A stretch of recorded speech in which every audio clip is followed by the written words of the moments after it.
প্রিয় দর্শক, আসুন জেনে নিন নবজাতক শিশুর নাভিতে যদি ইনফেকশন হয় বা অনেক সময় বড় বাচ্চারাও দেখা যায় নাভি দিয়ে ক্রমাগতভাবে পানি বের হচ্ছে, এটা কি করা যায়। তো দর্শক, প্রথমে যেটি করবেন সেটি হচ্ছে আপনার নবজাতক বাচ্চার নাভিটি যেন সবসময় শুকনা থাকে, এই ব্যাপারটি আপনি খেয়াল রাখবেন। বাচ্চা হওয়ার পর নাভির একটি যত্ন আছে, আমাদের একটা WHO গাইডলাইন আছে। এই গাইডলাইন অনুযায়ী বাচ্চা হওয়ার পর নাভিতে হেক্সিকট নামক একটা সলিউশন দিয়ে দেওয়া হয়। এরপর থেকে আপনি আর নাভিতে কোনো কিছুই দিবেন না। অনেকেই দেখা যায় হেক্সিসল সলিউশন দেন, তারপর নেভালন জাতীয় এক ধরনের ক্রিম ব্যবহার করেন নাভিতে, এগুলো কখনোই করা যাবে না। তদুপরি আপনার বাচ্চা যখন নাভিটি শুকনা পরিষ্কার পরিচ্ছন্ন আছে কিনা এটা খেয়াল রাখবেন।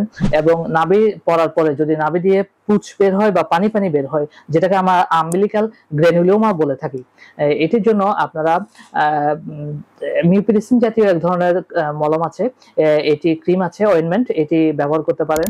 আর এটির সঠিক চিকিৎসা হচ্ছে তুতে, যেটা আমরা বলি কপার সালফেট দিয়ে কটরাইজেশন করে দেওয়া।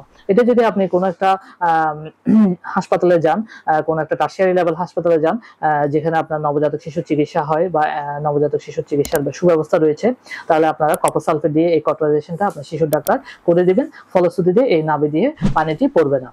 আচ্ছা, আরেকটি হচ্ছে নাভি দিয়ে যে বড় বাচ্চাদের অনেক সময় নাভি দিয়ে পানি পড়ে, 4-5 বছরের বাচ্চা দেখা যায় কোনো কন্টিনিউয়াসলি আমাদের কাছে আসে, নাভি দিয়ে পানি পড়ছে। এটার জন্য আমরা অনেক সময় এটা একটা জন্মগত ত্রুটি, যেটাকে আমরা আম্বিলিকাল ইউরেকাস বলে থাকি। এই আম্বিলিকাল ইউরেকাসের মাধ্যমে একটা ওপেনিং থাকে ভিতরে, এটা দিয়ে পানি সরতে থাকে। তো আমরা একটা খুব সিম্পল পরীক্ষা, আলট্রাসোনোগ্রাফি হোল অ্যাবডোমেন, যেটা পেটের আলট্রা করা হয়, এই আলট্রার মাধ্যমে আমরা বুঝতে পারি যে এটাতে আম্বিলিকাল ইউরেকাসের সমস্যা আছে কিনা।